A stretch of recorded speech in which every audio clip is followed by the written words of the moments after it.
Bonjour à tous et bienvenue dans cette nouvelle vidéo, aujourd'hui un petit peu particulière, puisque entre les vidéos, la série sur les maisons, eh bien je voulais simplement voir avec vous, regarder un petit peu voilà, la fin du Covid. Est-ce que 2021 va connaître effectivement la fin, on va dire, de l'éradication du coronavirus?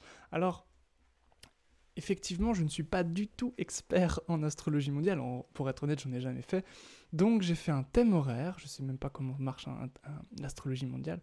Donc j'ai fait un thème horaire, j'ai trouvé une réponse, on va dire, approximative, ou précise, on verra après. Mais je voulais simplement voir avec vous comment on pouvait procéder en termes de thème horaire indien par rapport donc à ce qu'on peut voir en termes de peuple, en termes de pays, en termes de mondialité. Alors, j'ai fait un thème hier midi, et dans ce thème, nous voyons effectivement que voilà, la maison 1, donc ici c'est moi, eh bien, est en bélier. Alors, lorsqu'on veut s'intéresser tout simplement à la population, eh bien, on va prendre la maison 4. Donc ici, je compte 1, 2, 3, 4. Donc, la maison 4 se trouve en cancer. Bon.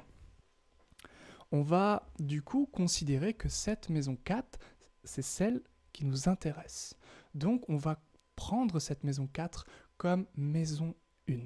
On va prendre cette maison 4 en cancer comme étant l'ascendant. Ça veut dire qu'on va utiliser un système de maisons dérivées.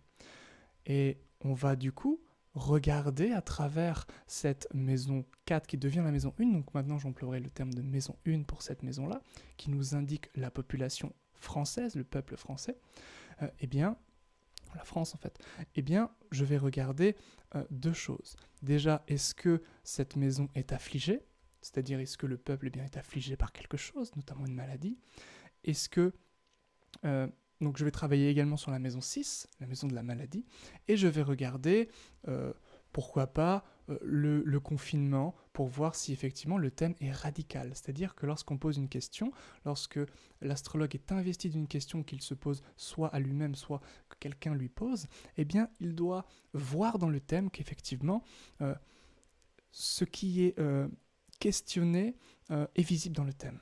Si ce n'est pas visible, c'est que la question n'est pas, on va dire, soit n'est pas authentique, soit il y a quelque chose de sous-jacent derrière cette question. Donc qu'est-ce qu'on peut voir ici dans notre thème? Alors ce qu'on peut voir ici, c'est intéressant, c'est qu'il y a effectivement des afflictions sur la maison 4. Il y a en fait ici un aspect à la fois de Saturne, Saturne donc qui devient maître de la maison 8. Donc Saturne, maître de 8, ça peut créer effectivement des choses chroniques, des afflictions chroniques. Jupiter, maître de 6, qui est ici en chute mais se retrouve en exaltation par l'aspect qu'il envoie à la maison 4. Donc effectivement, une planète exaltée est puissante. Maître de 6, ça veut dire que la maison 6... très puissante. Donc effectivement, il y a une affliction. Et il y a également Ketu. Ketu, donc, par aspect de 9, 7, 8, 9, qui vient ici affliger la maison. Donc, nous avons tous les facteurs d'une pandémie, d'une maladie, d'une affliction sur cette maison. Ketu signifiant la pandémie, surtout quand il est conjoint avec Saturne, une planète d'affliction chronique, surtout quand il est maître de 8. Enfin là, on a vraiment tout. Le maître de la maison 1, donc de la population du cancer, c'est la Lune. La Lune est dans la 12e maison, c'est-à-dire la maison qui isole, la maison qui sépare. Donc ici, clairement, pas dans une position très confortable, on peut dire qu'effectivement, il y a un confinement dans l'air, il y a quelque chose qui se trame, il y a une restriction, ça c'est clair. Et donc, on va regarder quand est-ce que cette maison 1, le cancer, est privée d'affliction. Quand est-ce que cette maison 1 sera libre d'affliction? Et donc, nous allons regarder tout simplement avec les transits. Donc, je reprends avec nos transits. Nous avons donc sur le thème à gauche ici, eh bien, le thème horaire, et puis ici, nous avons les transits. Donc, je vais simplement regarder quand eh bien, il y aura un transit de Kétou, de Saturne et de Jupiter, puisque lorsque ces planètes transiteront, c'est-à-dire lorsqu'elles passeront dans le signe suivant, donc Kétou est toujours rétrograde, donc il va passer, ou presque toujours, donc il va passer dans le signe de la Balance, tandis que Jupiter et Saturne passeront dans le signe du Verseau. Et donc, eh bien, je vais comme ça regarder en fonction des mois. Donc là, nous passons au mois de février. Effectivement, il y a un changement. Je passe au mois... Il y a un changement, mais pas de transit au niveau de ces planètes-là. Je regarde effectivement en mars. Je vois qu'il y a toujours une affliction. Donc je regarde, j'avance un peu. Avril 2021, toujours une affliction. Mai 2021, je vois que le maître de 6 a changé de place. Donc peut-être qu'effectivement en mai, il y aura quelque chose, ou fin avril 2021 ou début mai, il y aura effectivement peut-être une nouvelles épreuves, de nouvelles expériences, en tout cas des nouveautés par rapport à la pandémie. Alors, j'avance un peu parce qu'il y a toujours ici une affliction lourde avec Saturne et Kétou. Donc j'avance. Là, Saturne risque pas de partir puisqu'il devient rétrograde. Donc j'avance et je me retrouve. Alors intéressant. Jupiter, vous voyez, elle est passée en Verseau et elle retourne dans sa rétrogradation. Donc elle va revenir affliger justement le peuple ici, donc au mois d'octobre de 2021. Donc ici, c'est pas près de finir. Donc nous allons passer à l'année 2022 et nous allons regarder donc au niveau des mois. Donc là, nous sommes en janvier 2022. Toujours une affliction de Kétou, toujours une affliction de Saturne. Je suis en février 2022. Je sens que Kétou, là, il est à 4 degrés.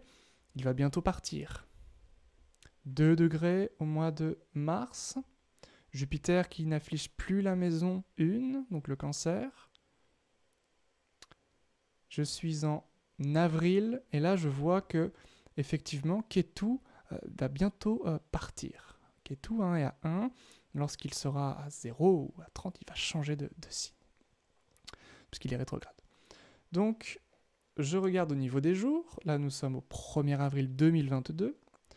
Je regarde au niveau des jours et je vois que, tac, là, il y a un changement.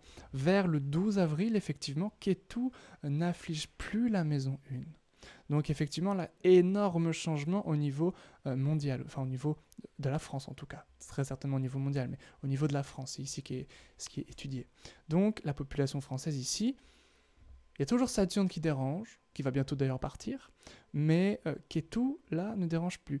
Jupiter ne dérange plus non plus, donc ça, c'est plutôt positif. Ensuite, nous allons regarder quand est-ce que Saturne s'en va, et il s'en va, eh bien, vers le 29 avril 2022. Voilà pour la petit pronostic. Donc on va dire que le mois d'avril est 2022, pas 2021, 2022, effectivement, sera libérateur pour le peuple français, pour la France en gros, pour la population française. Donc elle sera ici libérée de l'affliction du coronavirus, de l'épidémie du coronavirus. Et on a vu que en 2021, il y aura une grande amélioration. Et puis le maître de 6 va revenir. Donc il y aura effectivement vers le mois de septembre-octobre, surtout octobre, un problème, c'est-à-dire vraiment une nouvelle affliction au niveau de la population. Voilà, j'espère que cette petite vidéo un petit peu particulière vous aura plu. Alors, effectivement, comme j'ai dit au début de vidéo, je ne suis pas du tout habitué à faire des pronostics comme ça sur l'astrologie mondiale. Donc, si je me suis totalement foiré, veuillez m'excuser. mais voilà, je pense tout simplement que avec ce thème horaire, c'était plutôt simple. Hein. Donc, avec ce thème horaire, vous avez compris certaines choses au niveau des transits, au niveau de comment on traite, au niveau des maisons dérivées, au niveau des afflictions, etc. Et puis Et puis voilà, c'est tout pour moi pour aujourd'hui. Donc si vous voulez un préambule gratuitement dans votre boîte de réception sur votre personnalité, votre vocation, eh bien je vous invite tout simplement à cliquer sur le lien dans la description. Voilà, c'est tout pour moi. Je vous souhaite très belle fête de fin d'année, un joyeux réveillon et je vous dis à l'année prochaine. Au revoir.